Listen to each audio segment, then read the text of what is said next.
Welcome back to Hope Wednesday. Thank you for joining us. I am Elisa Flakes, your psychoeducational facilitator, and this is part two of our conversation of Quiet on the Set. We talked about in our first session about tips and how to keep our children safe. Now, in this segment, we're going to talk about what type of treatment you can seek if your child was violated or if you were violated, and how to begin the process of healing. I'm going to pray. Lord, I pray for every person who joins us today.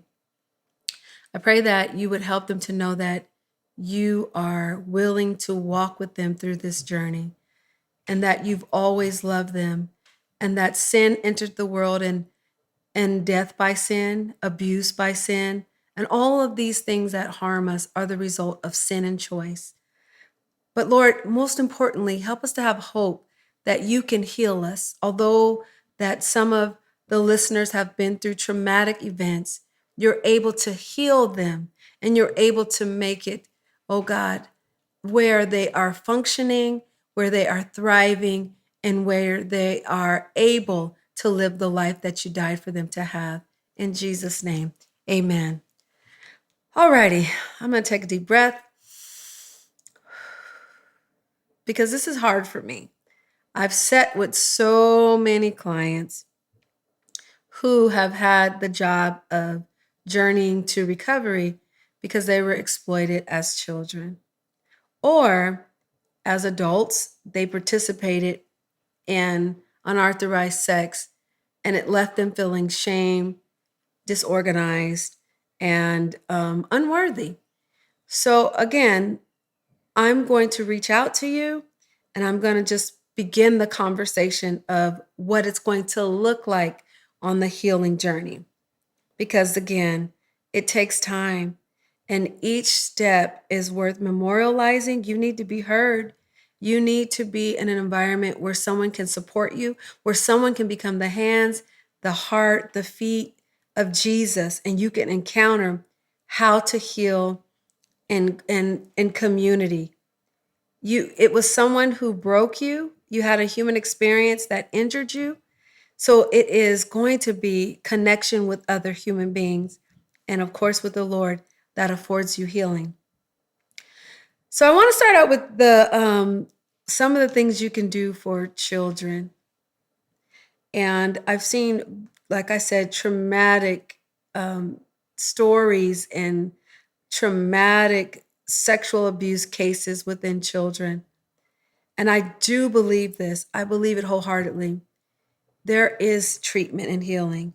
And as a parent, you are going to be the advocate. And I mentioned this in series 1, first part of this conversation. And that is, you have to make sure that you're emotionally equipped because you are going to function as the lighthouse. If you have a child that has been abused and that child is still a minor, you are going to have to be the lighthouse. What does that mean? You know, the lighthouse. When people are lost at sea or they're in the water and they can't find their way back, they look for a sign, a direction to help them to get back safely to shore. In order to be that lighthouse, you have to be safe. You have to be emotionally stable. You have to be in a position where you've done some healing work, whether it's from just neglect, sexual abuse, whatever. Any of those things could cause your emotional system to be dysregulated. And if you don't do the work, this stressor can trigger some of those emotions that you're still dealing with. And if that's what's happening, then you're not able to be as good of a lighthouse as you can be if you're healed. Because it's almost like a cell person where you have to believe in the product. And kids are very intuitive and they lead by feelings. Remember we talked about spider senses? So if the senses are not sending messages of hope, sending messages of safety, sending messages of recovery, the child is left in the wilderness with their calamity and not knowing how to get out. So you have the privilege. And even if you can't fully because you're working on yourself, you can still get together with a community and find your child a therapist, someone who is able to walk them through. And you get to interview people and you get to find out if they're safe and if they can work with you also and teach you how to be a support person to your child. The goal of therapy with children is not to alienate their parents, but to bring the parent alongside, if the parent is healthy enough, to help and to reinforce the skills that are being taught in treatment. So again, you co-regulate with your child. Your anger, if you don't deal with your anger, your child is going to magnify anger. If you are overly depressed about it, your child is going to pick up off of that and co-regulate with you and be very depressed. If you're overly anxious and nervous and anxiety ridden, your child is going to pick up on that and become very nervous and very anxious and maybe have panic attacks and maybe have separation anxiety where they want to be with you all the time. And they're just feeding off of your need to be with them all the time because you're sending them a message that they're not safe outside of you. So they can't trust the world. So that's something to consider and to remember. And if you are constantly bringing it up and ruminating, then your child will begin to constantly bring it up. Now, there is a safe and healthy time to talk about it and to work through it. But again, your calmness neutralizes the distress of sexual abuse. So you play a major role. You play a major role. And if you are dealing with sexual abuse and you don't want to talk about it, you're teaching your child secrecy.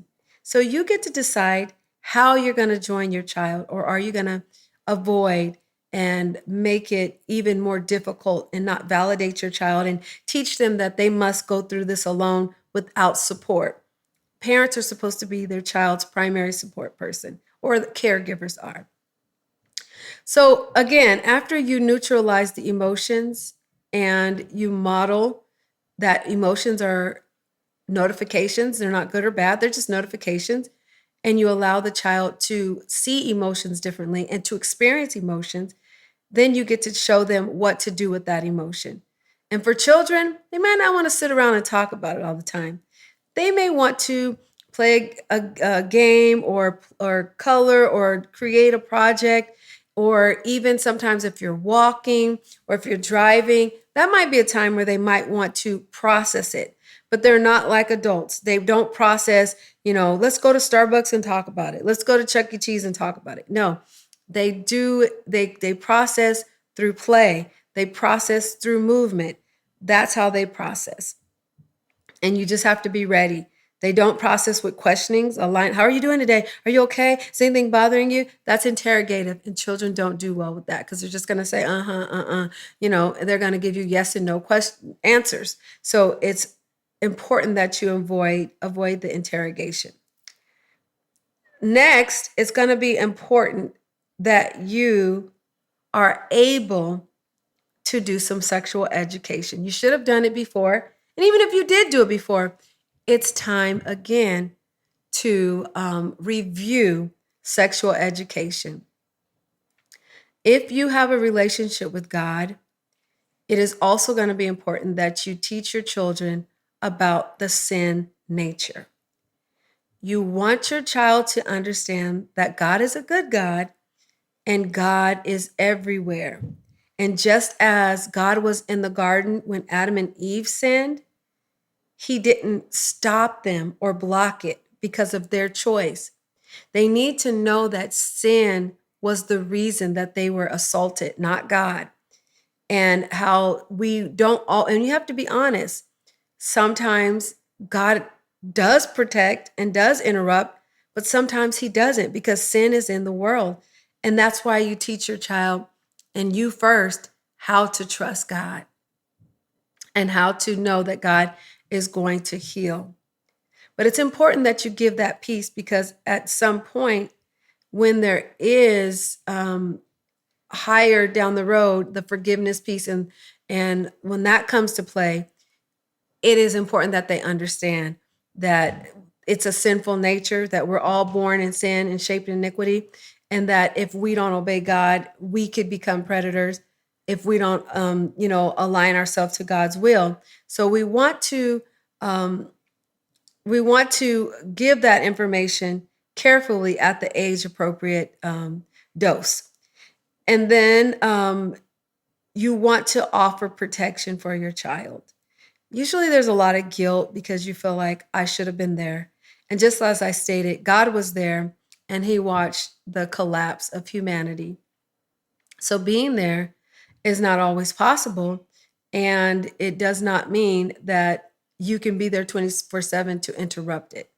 It's inevitable. Sin is in this world. And I know we like to present a Disney world to our children, but we need to create a balanced world. They need to know that there are bad people. They need to know that there are bad things that happen, because eventually that could steward them in the direction of choosing to walk with Christ and choosing to, live a better life and understand, that there are protective measures that can be taken, and we can move and they can move forward.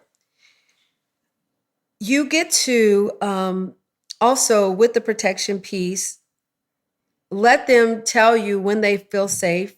And this is something that should have been done before. If they want to go with people, if they don't, you get to kind of help them to decide what makes them feel uncomfortable and what makes them feel comfortable. You also have to protect them from, and I know this is hard for parents because you don't want to see your child in this light, but you have to protect your child from becoming the victimizer or reenacting the sexual abuse. It's not that your child is, just completely trying to be a deviant, but sometimes it's just about copycatting and mirroring the behavior. And because we are human beings and we are sexual, there is some reward to being sexual. There is some pleasure associated with it. There is some oxytocin and dopamine and all these wonderful chemicals that are released during sex and during sexual encounters. So it is about educating them as much as possible to that and monitoring them so that they are not tempted to duplicate that behavior.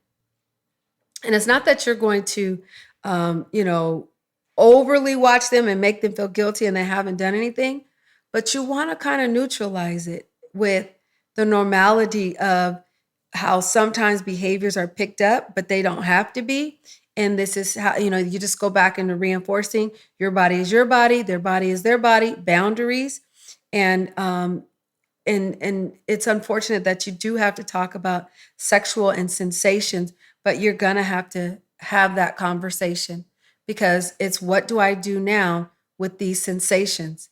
And it goes back to teaching God's plan for sex, and by having faith and continuously reinforcing what sex was for, and just letting them know that the inappropriate way that they experienced it was never God's plan. And you can, as you go to therapy, and remap your mind, because that's what has to happen. Is you have to interrupt that occasion, and you have to reroute it with new information and new behavior, and that happens through therapy. So I definitely recommend that you find a good play therapist, depending on the age. Even as teenagers, a narrative, CBT, cognitive behavioral therapy, a trauma focus, where they can kind of just talk about it, draw, write, share their experience in a non-shaming way.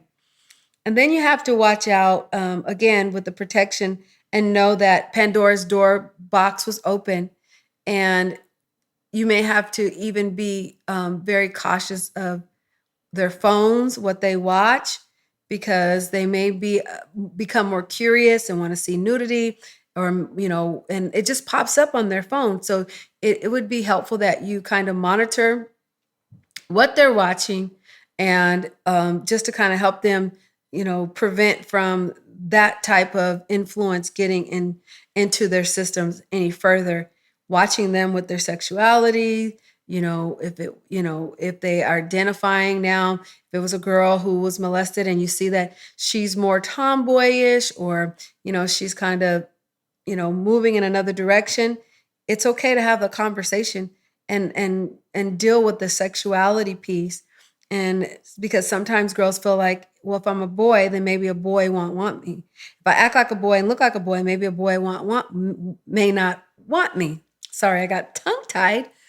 Or sometimes they just kind of gain weight and try to protect themselves in that way, or they become mean and become irritable, so people won't want to deal with them. They feel like they have to protect themselves in that way. And so it's important that you look at that. You really, begin to look at that. And for boys, sometimes if they're abused by the same sex, they do have a proclivity to give into that temptation and lean towards either being feminized. And so it's good to watch that and teach sexuality. And sometimes they can go overly and masculine, and they try to mask what they're feeling by being sexually promiscuous with little girls and with females. So you want to watch that. You want to continue to have a surveillance on their healing process, knowing that these things will come up. And you want to be able to give them an answer and be able to be neutral and educate them and love them through this, because one of the things that they're feeling is the shame and that they're unlovable. And you want to reinforce that I will love you regardless. You're not in trouble. Because sometimes the predators will tell them you're going to get in trouble. All these bad things are going to happen. You need to tell them communication in this house is good. You're never in trouble. People who love each other communicate because we want to help each other. And that's part of helping each other is communicating. So you keep that line of communication open and make them feel comfortable, not just with sexuality issues or sex issues, but with anything, bullying, anything. You want to be able to not overreact so that your child can trust you and not worry about how you're going to be emotionally if they share some of the challenges that they're having. But it still becomes your responsibility to steward it until they're old enough to steward it for themselves. And even as adults, you may have to support them as they're stewarding their own sexuality and their own sexual preferences and sexuality. So as adults, if you're an adult and you didn't deal with it, and so now you're triggered all over the place and you find yourself just like sleeping around, or not sleeping around or not wanting to sleep with your husband, if you realize that sex is a trigger for you, then you need to be able to sit with someone who can walk you through your healing journey. It's not too late to heal. You get to heal. It may be delayed, and you may kick yourself, and you may be angry that you didn't take care of it, and you may feel like, oh, I'm so behind. You're not so behind. A lot of people don't deal with their sexual traumas or, their feelings about their sexuality. You are not alone, and the train has not left the station forever. There are plenty of trains, so get on board and allow yourself an opportunity to heal, because your young self does not heal by itself, by her or his self. It takes the adult or an adult figure to come in and to deal with that reasoning and those emotions of that child and allow that child to develop. I talked about arrested development. Well, arrested development, it happens because a child is not able to integrate or take in the emotions and the physical experience and the mental experience. So they just kind of block it from their functioning level, and they stay arrested in that area. They think at that level, they behave at that level, and they desire sex at that level. Isn't that something? That's why it's called arrested development. Now, you may have some people who go on and they have sex with adults, but in that part of them, there's still a part of them that has arrested sexual development. And so they still deal with the experience and wanting to have sex the way they remembered, because they still have that wiring that is not that's not good and that's not healthy. So it's not too late. And the process works like this. When you go to therapy, yes, you're going to have a lot of feelings, but you're going to learn that feelings are notifications and feelings are looking for you to provide a solution. But first, you have to be willing to deal with it. Some people spend their lifetime running away from their emotions. You can't outrun emotions. Emotions don't die. Energy doesn't die. It just redirects. It just goes into another area and expresses itself, but it does not die. And you can't get rid of it. So you have to make a commitment to deal with it, meaning that you're going to acknowledge it and say, yeah, I feel some kind of way. I need help, and usually it's after, like I said, failed relationships, low self-esteem, anxiety, depression, and you get to the point where I need to deal with this. I can no longer keep this in the one area of my life. It used to be locked up in one room in my house, my mental house. Now it's everywhere, running crazy, and it's ruining everything, and it's making me feel really bad. So when you make that commitment to deal with it, the next step is going to be you're going to have to feel it. When you make a decision to deal with your sexual trauma or your sexual immorality, you're going to have to make a commitment to feel it. It's kind of like getting in the water. You have to get in there and you just have to feel it. It's going to be uncomfortable. It's going to be new, but you're going to be able to endure it. But if you just stick your toe in and run, you'll never be able to deal with it. So my advice to you is to make a commitment to deal, feel, heal. Deal, feel, heal. And it's a process. It's a journey. I know some people they're goal directed. You want to get through it. You want to go really fast and you want to just, get over this hump. But in dealing with it, it empowers you. That's how you take your power back. That's how you become whole. That's how you become emotionally in control. You become the victor instead of the victim. It's the process that leaves you empowered. You get your voice back. You get your power back. Everything that was stolen, you get back. And when you have your power back and your voice back, that gives you protection. And that gives you a sense of safety and wellness. And that is why you don't feel safe or that you don't progress outside of being healed, because you feel powerless. You feel like now the event happened, but now your emotions are victimizing you. And now the memory is victimizing you. But therapy allows you to pick up your bed, and carry it. And you feel so connected to yourself afterwards, and you begin to identify a new strength, because the idea that I'll always be broken may have plagued you. But once you get your healing and you realized I'm healed, it may have, caused me pain, but I'm healed. I may have the scar, but I'm healed. And now I can help other people.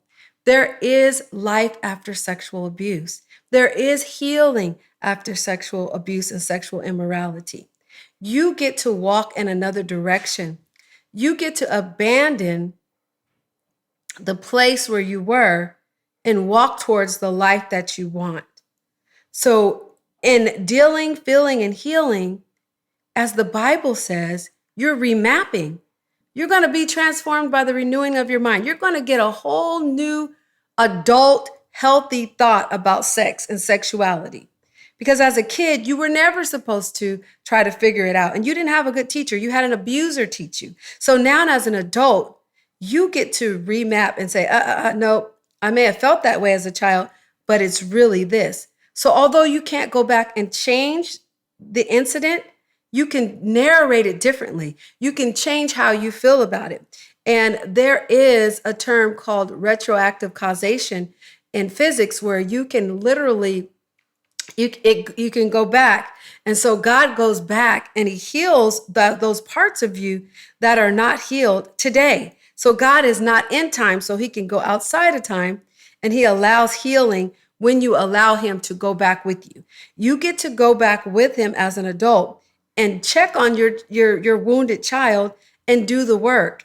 and know that someone is going to walk with you and God is going to walk with you and you are going to walk with you. You get to show up for you and you get to remap and re-educate. You get to educate. You get to get information on, oh, this is why I'm hypersexual. Oh, this is why I'm hyposexual. This is why I made decisions. This is why I watch pornography. This is why I like sex this way. This is why I like same sex encounters. You get to get information. You get to get the why answered so that you can begin to choose according to your will and not according to your child. You get to have God's plan introduced to you. And yes, you're going to grieve. You're going to grieve the fact that you were defiled and that you lost your innocence. And then you're going to have a rebirth. Part of the grieving process is getting to the end and having the rebirth, but allowing and validating the loss first, and then getting to the place where you can be reborn and you can still experience purity and sexuality and sex. And that is a part of your healing process where you will have to decide if you want to denounce immorality because we're habitual. Sometimes we like what we like, and sometimes we begin to use sex for entertainment, for anxiety, for depression, when we don't feel good, when we feel lonely. We start to use sex for all these things. But when you begin to get information, then you're going to be accountable as to, are you willing to denounce this old way of thinking and being? And for some people, they're not willing to. They just kind of would rather say, I was born this way, I'm going to be this way. And they choose their sexual immorality. And some people don't. Some people do. Some people don't like change. Some people are so uncomfortable with change that they're not willing to faith it and remap and do the work. And it is work, remapping and doing the work. And it is something that will challenge you and that you may need accountability and support systems, which is fine. And that's what therapy does. And so it is going to find you do get information on how to walk in morality. And so the beautiful thing is that you'll have two paths. You'll have the path of immorality, and then you'll be introduced to the path of sexual morality. And then you will learn, you already know how to walk in immorality, but then you will learn how to walk in morality. And then you begin to see the fruit of walking in sexual morality, the way God designed it. And you'll be able to teach other people how not to do it, and you'll have those replacement behaviors. And then, you'll also get to look at other issues connected to your sexual abuse, like why I drink, why I have low self-esteem. When you start to get to the root of it, which is the sexual trauma, it will open the door for you to deal with any addiction, any substance abuse, any personality problems you might have, attachment issues, trusting people. It just comes alongside and affords you a more stable lifestyle. For people of faith, these things are in the way of you really experiencing God the way you're supposed to. And part of that is because you won't let God touch that part. You have to really ask yourself, am I allowing God to touch this? Do I have unrealistic expectations about God touching this? Do I feel like God's just supposed to heal me, take away stuff without my participation? Because after all, I'm innocent. I didn't do anything. So why do I have to do the work? Check your expectations, because this is something that's going to require God's participation, your participation, and professional and the communities and your, the people you trust participation. And you have to decide very early, are you going to allow God to step in? Are you willing, and are you willing to get the skills that make you able? Because sometimes people are not willing and able. But the goal is, if you're willing, in treatment, you can, get the knowledge so that you can be able and you can hold yourself accountable, the accountability piece. Some people like to stay the victim, but you got to think if you stay the victim, then you have to pay the cost. It's not free. You have to have depression, anxiety, negative thinking, probably sexual immorality, all of those things just to hold on to the feeling that someone owes you and to memorialize your pain and to validate your pain and express your pain through your behavior. You know, there's another way to express your pain, and it is through communication and not your behavior. And once you do that, after you express your pain, the objective is just not to express your pain through behavior or through speech, but to find a solution. You have to go from just expressing your pain, living your pain, to supporting yourself. And there is a way to support yourself. Healing is scary. You will lose some secondary gain because in secondary gain, some people like the attention of being the victim. Some people like to hold other people accountable, and you feel like if I heal, then that person just gets away with it. And that's not true. God has a justice system, and He will take care of the people who harmed you. But you get to worry about yourself. You know, holding grudges is like drinking poison and expecting the other person to die. Healing work and forgiveness, all of that, you know, is going to be something that benefits you and glorifies God. And so I want to encourage you. It takes courage, as I encourage you, to make a decision on if you want to be healed.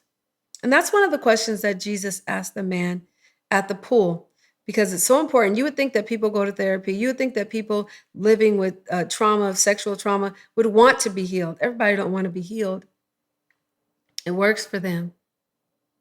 It works for them. Some people love it.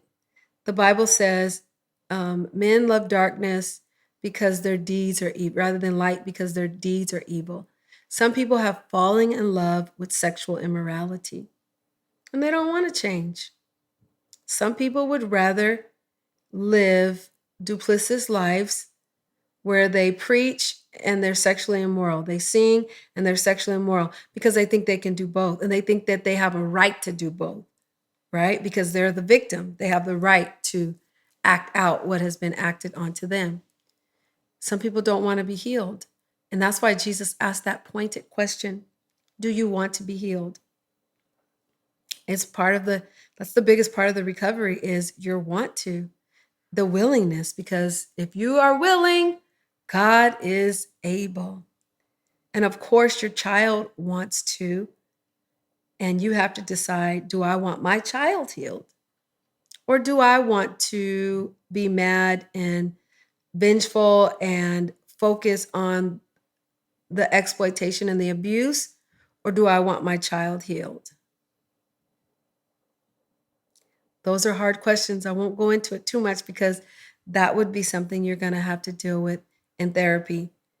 Because even if you weren't abused as a child, your child being abused will bring up emotions in you that you need to regulate with a professional so that you don't hinder your child's recovery and be a stumbling block on their journey.